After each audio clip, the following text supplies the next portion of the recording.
തമിഴ്നാട്ടിലെ കള്ളക്കുറിച്ചിയിലുണ്ടായ മദ്യദുരന്തം സ്റ്റാലിൻ സർക്കാരിന് വലിയ വെല്ലുവിളിയായി മാറുകയാണ്. ജില്ലാ പോലീസ് സൂപ്രണ്ട് ഉൾപ്പെടെയുള്ള ഉദ്യോഗസ്ഥരെ സസ്പെൻഡ് ചെയ്തും കളക്ടറെ സ്ഥലം മാറ്റിയും സർക്കാർ നടപടി കടുപ്പിച്ചിട്ടുണ്ട്. എങ്കിലും ഈ വ്യാജ മദ്യദുരന്തത്തിൽ സർക്കാരിനെ പ്രതിക്കൂട്ടിലാക്കാൻ തന്നെയാണ് പ്രതിപക്ഷം ഉദ്ദേശിക്കുന്നത്. നിയമസഭയ്ക്കകത്ത് അണ്ണാ DMKയുടെ നേതൃത്വത്തിലാണ് പ്രതിഷേധം അരങ്ങേറിയിരിക്കുന്നത്. ലോക്സഭാ തെരഞ്ഞെടുപ്പിൽ ഏറ്റ തിരിച്ചടിയോടെ തമിഴ്നാട്ടിൽ അപ്രസക്തമായി പോയ അണ്ണാ DMK പ്രതിപക്ഷ നേതാവ് എടപ്പാടി പളനിസ്വാമിയുടെ നേതൃത്വത്തിലാണ് പ്രതിഷേധം ഉയർത്തുന്നത്. BJP സംസ്ഥാന അധ്യക്ഷൻ അണ്ണാമലയും സ്റ്റാലിൻ സർക്കാരിനെതിരെ ശക്തമായാണ് ആഞ്ഞടിച്ചിരിക്കുന്നത്. മരണപ്പെട്ടവർക്ക് കേന്ദ്ര സഹായവും BJP വാഗ്ദാനം ചെയ്തിട്ടുണ്ട്. 54 പേരാണ് തമിഴ്നാടിനെ നടുക്കിയ ഈ വ്യാജ മദ്യ ദുരന്തത്തിൽ മരണപ്പെട്ടത്. നിരവധി പേർ ഇപ്പോഴും ഗുരുതരാവസ്ഥയിൽ ചികിത്സയിലുണ്ട് എന്നും റിപ്പോർട്ടുകളുണ്ട്.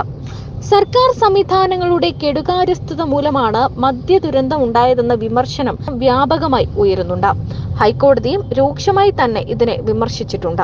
അതേസമയം സ്റ്റാലിനും അണ്ണാ DMKയ്ക്കും ഒക്കെ ഒരു വലിയ വെല്ലുവിളി ഉയർത്തുന്ന ഒരു സംഭവം കഴിഞ്ഞ ദിവസങ്ങളിലൊക്കെ ഉണ്ടായി.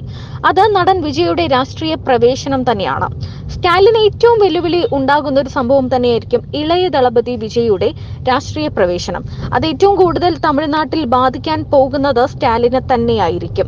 പ്രതിപക്ഷ പാർട്ടികളുടെ പ്രതിഷേധങ്ങളെല്ലാം അപ്രസക്തമാക്കുന്ന ഇടപെടലുകളാണ് ഇപ്പോൾ ഈ വ്യാജ മദ്യ ദുരന്ത കേസിൽ സൂപ്പർ താരം നടൻ വിജയ് നടത്തിയിരിക്കുന്നത്. മദ്യദുരന്തത്തിൽ ചികിത്സയിൽ കഴിയുന്നവരെ സന്ദർശിച്ച നടൻ വിജയ് സർക്കാരിനെ ശക്തമായി വിമർശിക്കുകയും എത്രയും പെട്ടെന്ന് അടിയന്തര നടപടി സ്വീകരിക്കാൻ ആവശ്യപ്പെടുകയും ഒക്കെ ചെയ്തിട്ടുണ്ട്. മരണപ്പെട്ടവരുടെ ബന്ധുക്കൾക്കും ചികിത്സയിൽ കഴിയുന്നവർക്കും സഹായങ്ങളും നടൻ വിജയ് വാഗ്ദാനം ചെയ്തു.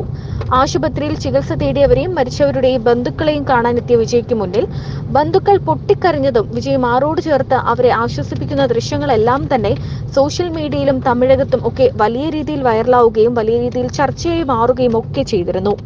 വിജയ് എത്തിയതറിഞ്ഞ ആശുപത്രി പരിസരത്ത് നിരവധി പേരാണ് അന്ന് തടിച്ചുകൂടിയത്. തമിഴക വെട്രിക്കഴകം എന്ന പേരിൽ ഒരു രാഷ്ട്രീയ പാർട്ടി രൂപീകരിച്ച വിജയ് ആ പാർട്ടിയുടെ ആദ്യ സമ്മേളനം നടത്തും മുൻപ് തന്നെ പൊതുവിഷയങ്ങളിൽ നേരിട്ട് ഇടപെടുന്ന ഒരു കാഴ്ചയാണ് കാണുന്നത്. വിജയുടെ സിനിമകൾ കണ്ട് ശീലിച്ച നമുക്ക് ഇതൊരു സ്വാഭാവിക കാര്യമായിട്ട് തോന്നും. കാരണം വിജയുടെ ചിത്രങ്ങളിലെല്ലാം സാധാരണ ജനങ്ങളെയാണ് പ്രതിപാദിക്കുന്നത്. എന്നുവെച്ചാൽ അവരെ രക്ഷിക്കാനോ അല്ലെങ്കിൽ അവർക്ക് വേണ്ടി പ്രവർത്തിക്കുന്ന, അവർക്ക് വേണ്ടി യുദ്ധം ചെയ്യുന്ന ഒരു നായകനെ തന്നെയാണ് പല ചിത്രങ്ങളിലും വിജയ് പ്രതിനിധാനം ചെയ്യുന്നത്. അതുപോലെ ഒരു കാര്യമാണ് ഇപ്പോൾ തന്റെ സ്വന്തം ജീവിതത്തിൽ ഒരു രാഷ്ട്രീയക്കാരൻ അല്ലെങ്കിൽ രാഷ്ട്രീയക്കാരനായിട്ടില്ല എങ്കിൽ കൂടി രാഷ്ട്രീയത്തിലേക്ക് ഇറങ്ങുന്നതിന് മുൻപ് തന്നെ ഒരു ജനനേതാവായി മാറാനുള്ള തയ്യാറെടുപ്പിലാണ് ഇപ്പോൾ വിജയ് എന്ന് നമുക്ക് മനസ്സിലാക്കാം. തമിഴ്നാട്ടിൽ ഏറ്റവും അധികം ആരാധകരുള്ള താരമായതിനാൽ തന്നെ ദളപതിയുടെ നീക്കങ്ങളെ തമിഴ്നാട് ഭരണകൂടവും വളരെ ആശങ്കയോടെയാണ് കാണുന്നത്. മദ്യദുരന്ത വിഷയമുയർത്തി രാഷ്ട്രീയ നേട്ടം കൊയ്യാൻ ശ്രമിച്ച പ്രതിപക്ഷ പാർട്ടികൾക്കും നടൻ വിജയുടെ മാസ് എൻട്രി വലിയ തിരിച്ചടിയാണ്.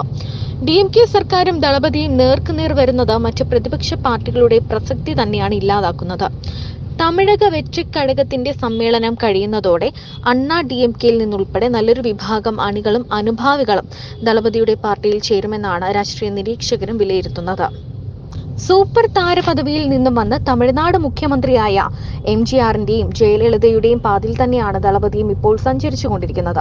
വിജയുടെ ഈ നീക്കം ലോക്സഭാ തിരഞ്ഞെടുപ്പിൽ തമിഴകം തൂത്തുവാരിയ DMK മുന്നണിക്ക് വലിയ പ്രതിസന്ധിയാണ് സൃഷ്ടിക്കാൻ പോകുന്നത് എന്നുറപ്പാണ്. സ്റ്റാലിൻ സർക്കാരിന്റെ ജനകീയ പ്രതിച്ഛായയെ തകർക്കാൻ ലഭിക്കുന്ന ഒരവസരവും ഇളയ ദളപതിയും അദ്ദേഹത്തിന്റെ പാർട്ടിയും പാഴാക്കില്ല എന്നും അറിയാം. 2026 തിരഞ്ഞെടുപ്പ് ദളപതി വിജയും സ്റ്റാലിന്റെ മകൻ ഉദയനിധി സ്റ്റാലിനും തമ്മിൽ ആകാൻ തന്നെയാണ് സാധ്യത. സ്റ്റാലിൻ തന്റെ പിൻഗാമിയായി കാണുന്നതും ഉദയനിധിയെ തന്നെയാണ്. ദളപതിയെ പോലെ ഒരു മാസ് താരമല്ല എങ്കിലും കേഡർ പാർട്ടിയായ DMKയുടെ കരുത്തിലാണ് ഉദയനിധിയുടെ ആത്മവിശ്വാസം. ദളപതിയുടെ ആത്മവിശ്വാസമാകട്ടെ അദ്ദേഹത്തിന്റെ ലക്ഷക്കണക്കിന് വരുന്ന ആരാധകരിലുമാണ്.